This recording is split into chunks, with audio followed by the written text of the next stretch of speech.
I no have magazine I have here. magazines Hey, here. speaking of magazines, Hey, there's the new cover of Golf Digest. What is that? I was just gonna bring that up. Jason was kind enough to bring me I got his my Nike copy. shirt on too. Maybe they should sponsor the Friday Foursome, and that would be fun. Like I'll just stand here and hold a Nike swoosh and you can yeah. I don't like the way their golf shirts fit, but that's beside the point because we're live, and I'm sad because Les is not joining us. Jason, where is he? I don't even know where he was. Probably playing his banjo somewhere. I don't remember what the reason was. That's actually kind of funny. But someone that is a previous Friday Foursome participant who is he's filled in. He's been the clutch hitter for the last a few times. We got Jesus Martinez, no longer with Papago, now with Topgolf. Does that sound weird, Jesus? Like is that weird yet?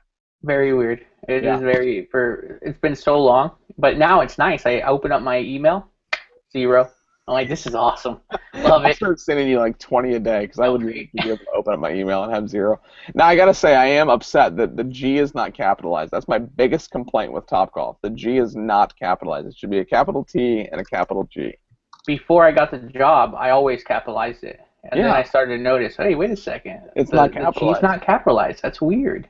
But we're not here to talk about you this week. We're going to talk about an awesome product. He's got a lot of new stuff going on, and I'm pretty pumped about this because I've actually never hit these clubs. But we've got Ross. Sorry, I told you I was going to butcher your last name. Ross, say it for us. Kvinge. Kvinge. I wasn't going to say that, so I'm glad I didn't try to say that. And you even practiced once. I know I did. I practiced perfectly. Practice makes perfect, except for in my case. But he is the CEO and president of PowerBilt Golf. And I'm not even going to attempt to talk about what PowerBilt Golf is because he knows a lot more about it than I do. So why don't you take a couple of minutes, introduce yourself, and tell us who you are, what you do, and what PowerBilt is all about. Ross Kvinge, president of PowerBilt Golf. We took over the licensing in 2006 and been working on a new product called Air Force One. We've had out for quite a few years now.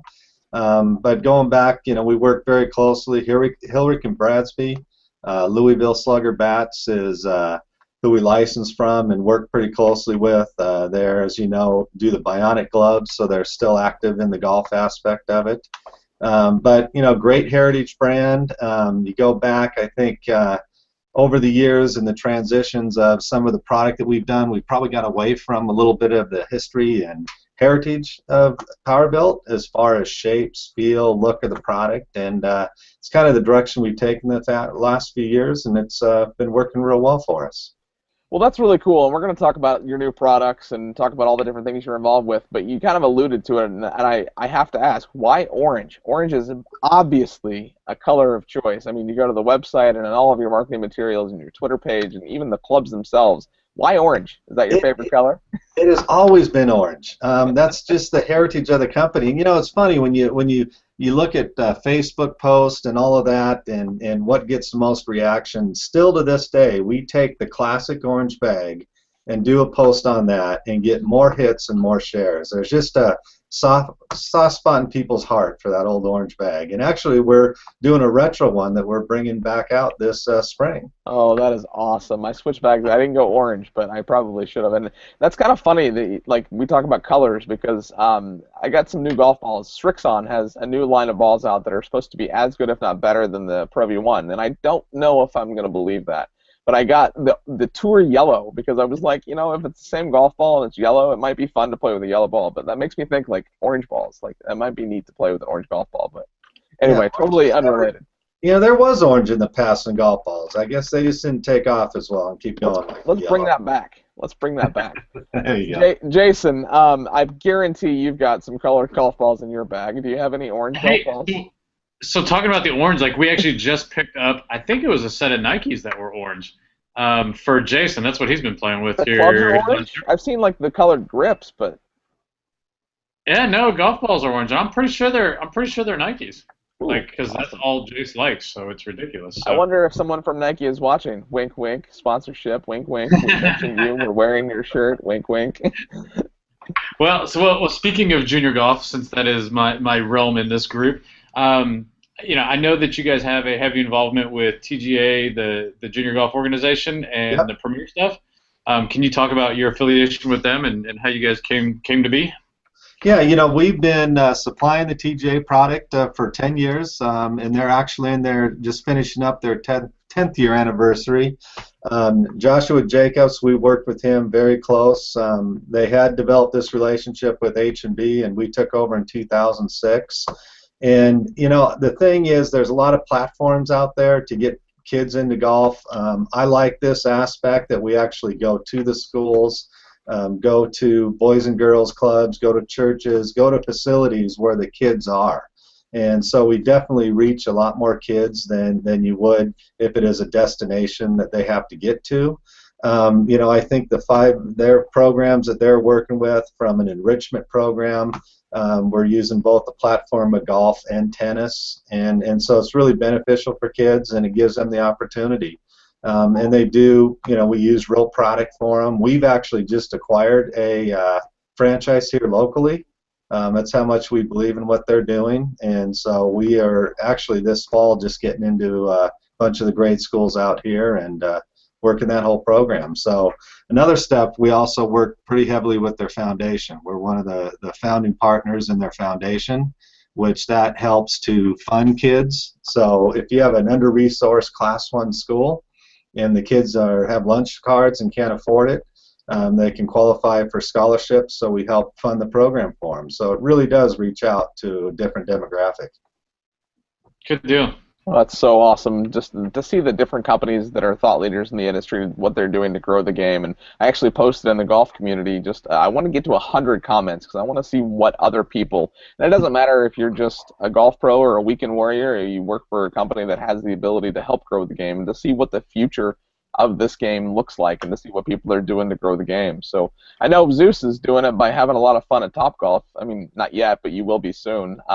It's going to take me a while to say that. I mean, the next few times that you're on, it may be like, hey, this is Zeus Martinez from Topgolf. Yeah, right. It is interesting because I think their stats are that 75% of their customers are non-golfers. Really? That's a great segue into the growing the game conversation, because I don't think that there's any one thing that's going to fix the game. It's not going to be one silver bullet, but it's going to be a combination of getting juniors involved, getting more females involved, making the game more fun. We're playing in a tournament on Sunday here at the corporate office, and I got paired with my boss, and he's like, oh, the first thing we're going to do is start listening to music, and we're going to have a lot of fun out there. And I'm like, that is going to be awesome. Like, it's not all stuffy and go hit balls and warm up and go to the first tee all stiff. We're going to have a lot of fun out there. So where are you guys playing at? We're at Kierland this weekend. Nice. So, and apparently because my handicap is sub 10, I got to play from the tips, which I don't agree with. But this is not the time nor the place to talk about that. I told Chris that we needed to tee it forward, #play it forward, but whatever. Anyway, back to Ross. What questions do you have for Ross here, Zeus? Ross, I got a question for you. You guys' line is named Air Force One. What's behind the name? Well, there's two things. I mean, if you go back years ago, PowerBilt did an air titanium, and that was where they put a bladder in it. Had problems with the manufacturing process, so they didn't go on. Our partner, who holds a patent on it, just was trying to figure out what can we come up with the name and what's available, and it just dawned on him Air Force One, and we actually were able to register it and get it trademarked, and just bringing in the air technology, and Air Force One of the leading planes out there. So it was kind of just a fluke deal, just sitting around a room one day and said, let's see if we can register it. So I can't believe that wasn't trademarked already. Yeah, I know. It's like, wait a minute, that's kind of one of the most famous planes ever. Yeah. But, for golf, it was available. We do run into some issues in areas because the Air Force One that Nike has for tennis shoes. So you should have just sent the president a driver and been like, here you go. We're good now. He'd be a good ambassador for your next commercial, though. I think he's been playing golf. I feel like that's all he does anymore is play golf. So that'd be talk about growing the game. So your history is just riddled with some pretty big golf brands and names like Topgolf. I'm not Topgolf. See, look at me, Jesus. You're on it. You just can't get over it. You're like, what? Is he really not with Papago? I know it hurts. I may or may not have shed a tear. Top Flight and Spalding, and then you left there and went and worked with Nicholas. Talk about where it started, what your career has looked like, and give us kind of the the short and sweet version of where you've come and what you've done in the past. Yeah, I started actually in the early 80s down in the desert here in Palm Springs, kind of where we came back to, and with a little company called Palm Springs Golf, and we were kind of doing private label products for a lot of the franchises and buying groups, and might date myself here back to the old pro golf days and Nevada Bob's and golf headquarters that are still around. And just from there, got a call from Top Flight Spalding in the 90s, and thought it was time to move on. So started back there doing the Spalding product business manager, and then took over the marketing for Top Flight when we had the Top Flight Tour irons, and I think it was the Intimidator even came in at that time. The wood that we worked with, what did I just draw a blank? But Lee, say Top Golf, you'll be fine. Yeah, with Lee Trevino, and he was fun to work with on that project. But you know, after I was there a few years, I got a call from Nicholas, and my wife didn't like the north up there in Chicopee, Massachusetts, so I could have been digging ditches. She didn't care, just wanted to get out of there. So we headed down to Nicholas, and I spent quite a few years down there working directly for him, and then ventured off on my own and did a consulting contract with them to help in product development and sales. Very cool. So do you still have a relationship with Jack, or what was You that? know, not personally. I'm not there anymore. You know, I really enjoyed working with Jack. You know, he wasn't in our facility. He was at the Golden Bear Center, and we were out there on 95 for the equipment side. But you know, Jack was pretty level-headed, and he loved equipment. It didn't matter if, you know, at that time we branched into the Golden Bear line for our recreational equipment, and then we had a signature series, and then of course a premium. And he wanted to test everything at every level before it went out. And that was always fun, going to the driving range with them and having them hit the product. Other than that, he kind of let us do what we had to do, but he was very concerned always about the product. They have a new line of golf balls coming out, right? Like I thought I saw that. Like I don't know. They are, and I think, you know, as part of his charity that they're working that. But yeah, they're doing the 3 different, you know, basically based on your swing speed. I've noticed that out there. Yeah. That seems to be a trend. The Srixons are doing that. Callaway did that with the SR1, 2, and 3, and I still play the Pro V1. I can't play the X though. I bet Zeus plays the X. I bet you swing hard enough to play the X. It doesn't spin as much around the greens. I can't justify putting the X in my bag. That's really cool, and I'm going to ask a question later when we get to the back nine that I ask every single Friday Foursome guest that revolves around Jack. So be careful how you answer that one, because I'm Tiger's biggest fan. If you can guess what's going to come from that question, but Jason, back to you, buddy. Yeah, I see your stuff everywhere, like PowerBilt all over the place, both online and in retailers. How many distributors do you guys have that sell your equipment right now? Well, with our, you know, we have the PowerBilt recreational. The juniors, you know, we probably are in 2,500 to 3,000 shops on the junior equipment. It goes down a little bit on the recreational equipment, and we're still on the Air Force One, our premium. That's a little bit tougher road for us. We've kind of focused that now more on the custom fitting and working with PGA pros who do fittings. Okay. And we do quite a bit on retail, on the online partners and through our site.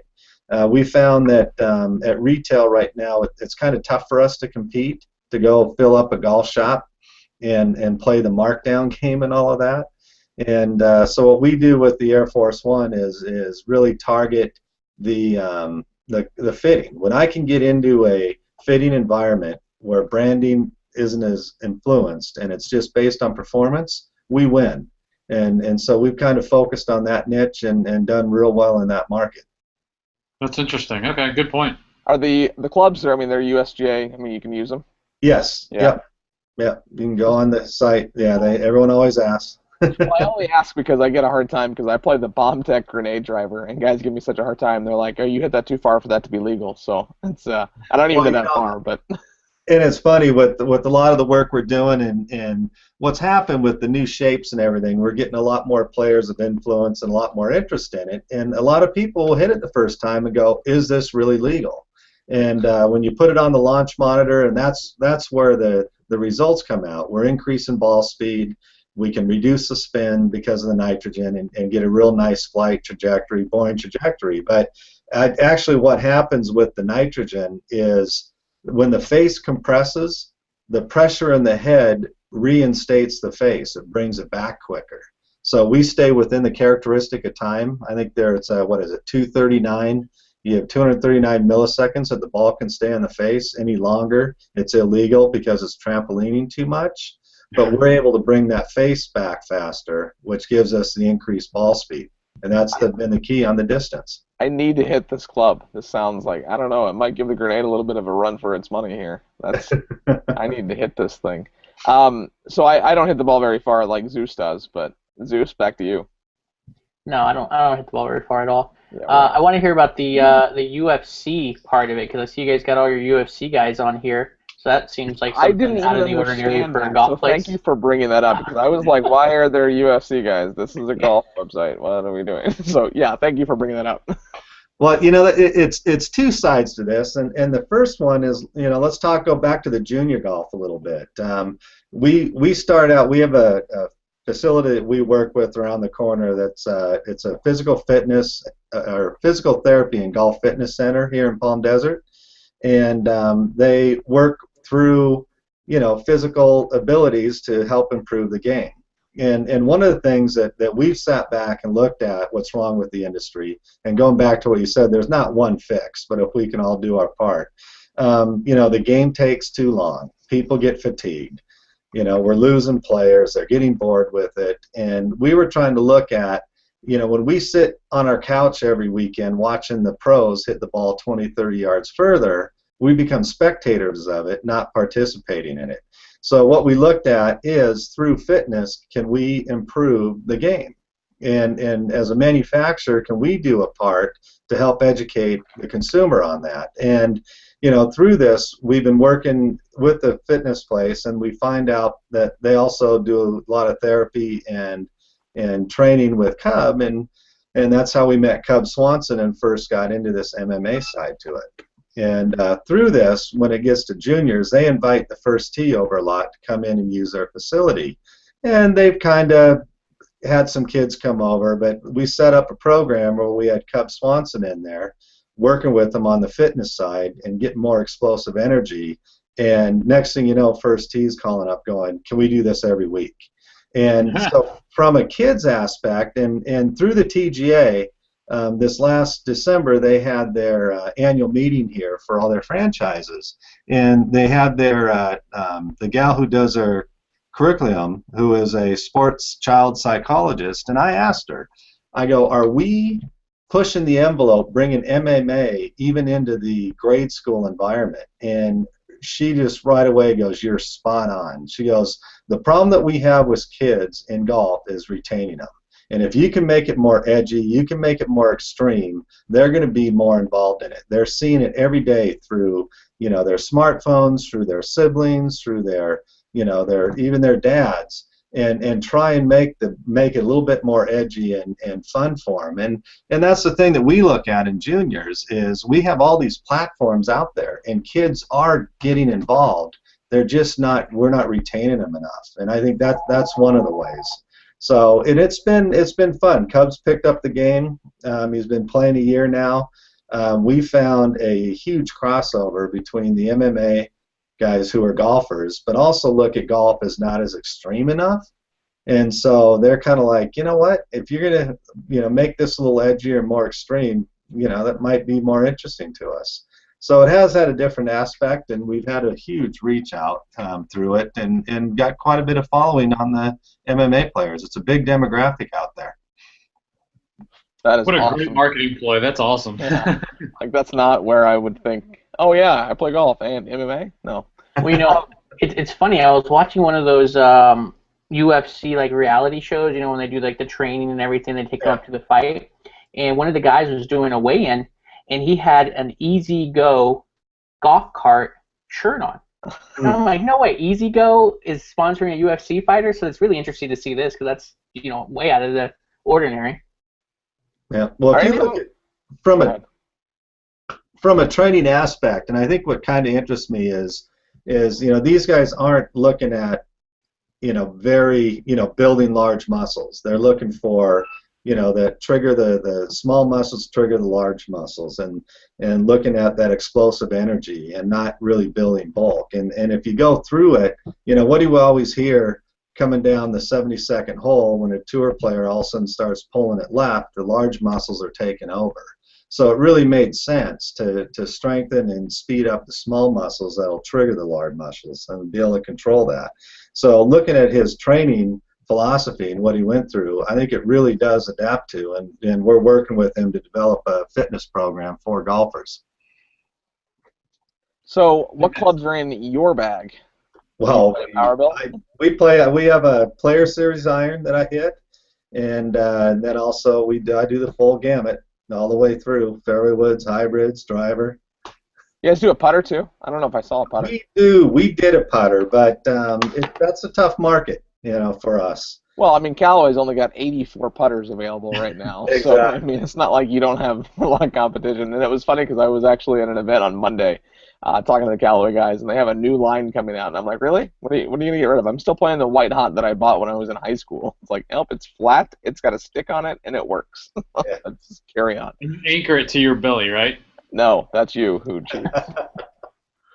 Because of that comment, I shouldn't let you ask your next question, but I'm going to allow you anyway. Go ahead. So what sets your golf clubs apart from the other manufacturers? Well, I mean, clearly it's the nitrogen, but it's the playing benefit. I think we talked a little bit about the ball speed, but I think the true thing that we see with the average player is the face, and we really work with the technology that many manufacturers will have mechanical bracing, we call it, where they either have a cone or ribs in here that reinforce the face and also help get it within the compliance of the USGA.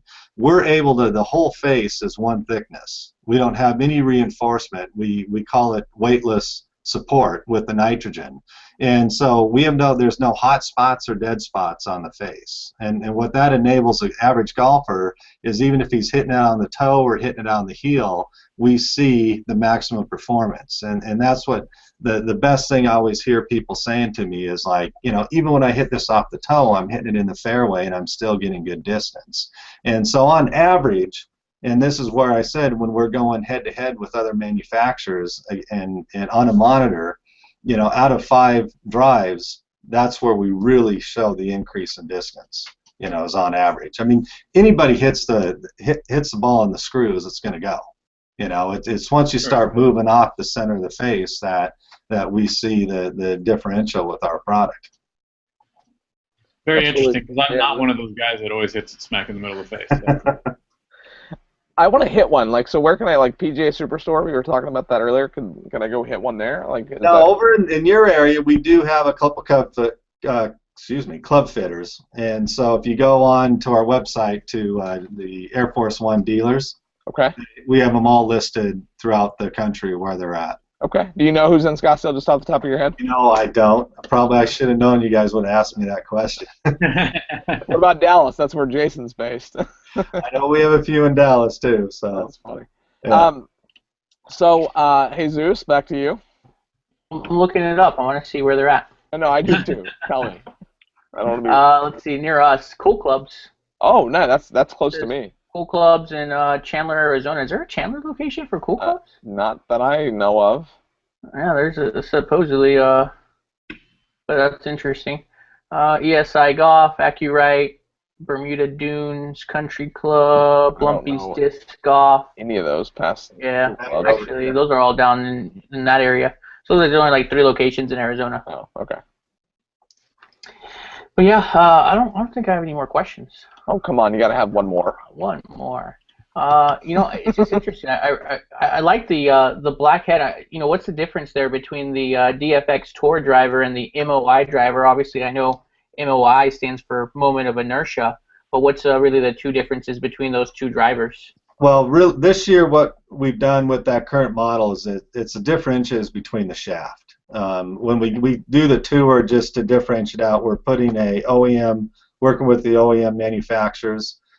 We don't really do our own makeups with that other than in our MOI model. Our current model, we got it here, our valve's set back. Okay, now we are next year, this fall we're coming out, I don't know if you can tell the difference on this, but we moved the valve forward, and that's going to bring the CG forward on the club, and this will be our true tour version. So the other one will differentiate still by the shaft offerings, but we are changing the weighting on the head to make it'll give more distance, but it won't be quite as forgiving because of the CGs move forward. So, but this year it's just clearly just the shaft differential. So to me, it seems like every club manufacturer except for Titleist basically is releasing, like TaylorMade's released like 12 new drivers this year alone. Like every week I turn around and they have a new driver. And Callaway not as much, but they have released 2 or 3 this year. Can you speak maybe a little bit to what your personal thoughts and as a company, what PowerBilt's doing in regards to the amount of new clubs that are coming out and how much that technology, like that, what you just said, moving forward into the next iteration of that driver, that's a big significant difference. But I mean, 12 new drivers, and that's an overstatement, but let's say 4 or 3 new drivers can't have that much new technology. So can you speak to that a little bit, and both personally and professionally? I mean, when it gets down to performance, and I think unfortunately that they keep launching these products out there, and they're not, to me what it looks like is they say, okay, here we got a new product, so now what you're looking at is our other one really wasn't as good. And what we've always done is we've had this technology that we've stuck with because performance-based it does. Where we make our new product introductions are purely from player input, testing input, and how we can improve on the technology. And that's from adjusting our shapes, working with the weighting in the head and where the CGs are as far as both vertically and horizontally, and really coming up with the numbers that are going to produce the performance that we're looking for.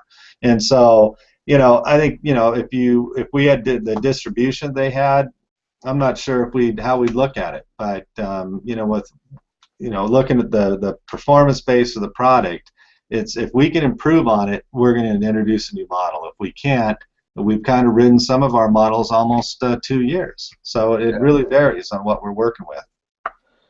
Okay, well, Jesus, he was out of questions. I know Jason's got to get to a call here soon. So are you ready for this, Jason? This is your favorite part of the entire Friday This is my Foursome. favorite part, and I didn't want to miss it. I know, so that's why I'm going to rush to it. So 9 rapid-fire questions. Answer them as fast as I can. Are you ready for the back 9? He doesn't know. He's quiet. He's speechless. All right, what is your favorite golf course? Did we really lose him? Oh, right. Perfect timing to lose him. Are you there, Ross? Oh, I'm here. Oh, okay. This is for you. This is.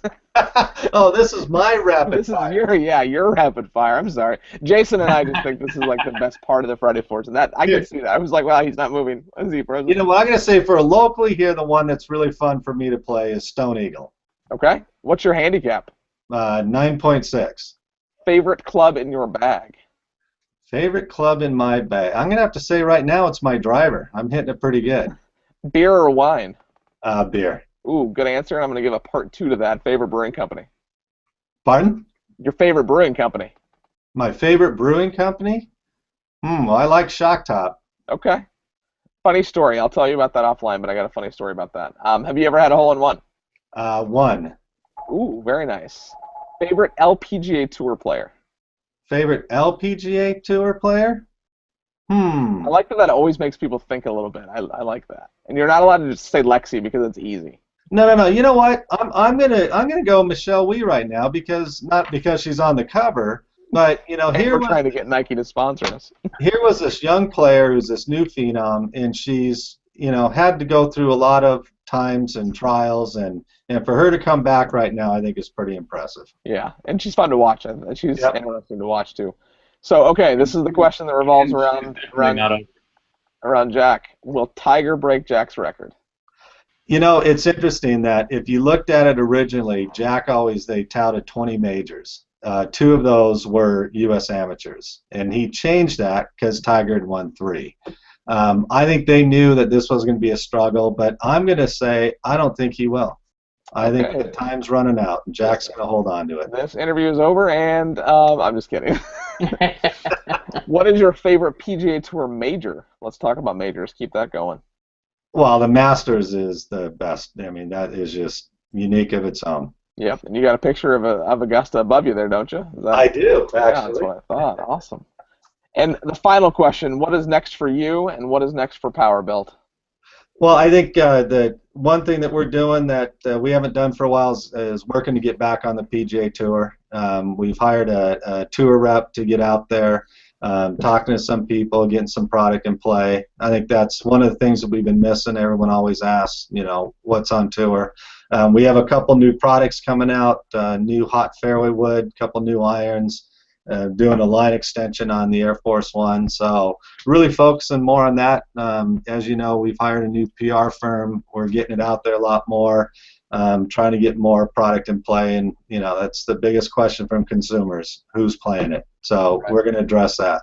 That's very cool. Well, thank you so much for taking time out of your busy schedule. Les, sorry we missed you. I hope your banjo lesson was going well.